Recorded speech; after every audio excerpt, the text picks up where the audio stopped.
This is Sony entry-level wireless IEMs for casual listening. The package has total of 3 ear tips and a charging cable. The ergonomics-wise, the battery is supposed to sit behind your neck, and the control center is located at the left, nearer to your mouth for easier pickup for voice during calls. The control center houses the microphone, charging port, volume rockers, and multi-button function for power on, media playback, pickup calls. However, the buttons do require a bit of force to actuate them. The cable is 53 cm long, and I do not recommend this for gym or sports workout, as the battery tends to dangle around too much at the back.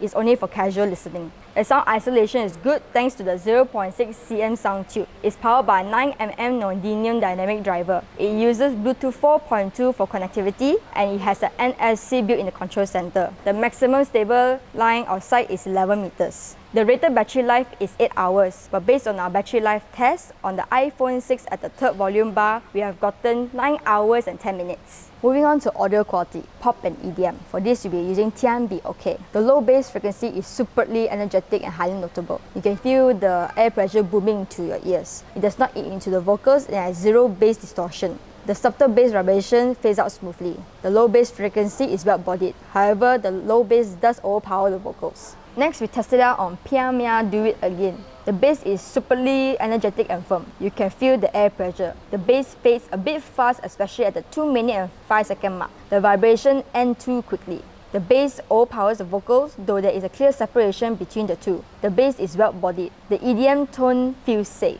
Moving on to vocals and instrumentals. For this, we are using Violinder Raindrops. The piano and violin tones sound right and natural. It leans closer to the warm-sounding type and not the crystal clear type. Again, I prefer the crystal clear type. It needs more shine at the highs. The tones are well-bodied and doesn't sound half-hearted. The bass and drums overpower the piano and violin quite a bit in the term of audio levels, but there is a clear separation between the two. Next, we'll be using Pentatonix See-Through. Mid grassy, high-pitched male tenor vocals perform well at the highs, but it needs more shine. Each singer can be identified easily. Every diction and pronunciation is crystal clear. Vocal beatboxing, echoing, and humming is eargasm, but overpowers mid-grassy vocal in the song. IEMs perform well from the low bass frequency to the mids. It needs more shine at the upper mids. I feel that the Sony H500A is way better in full audio range in terms of power and clarity despite being wired.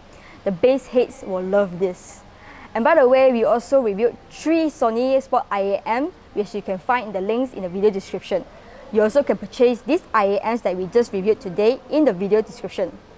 Again, leave your opinions, where are you from, and what should we review next in the comment section. Leave a like and subscribe to our channel, and I'll see you in the next video.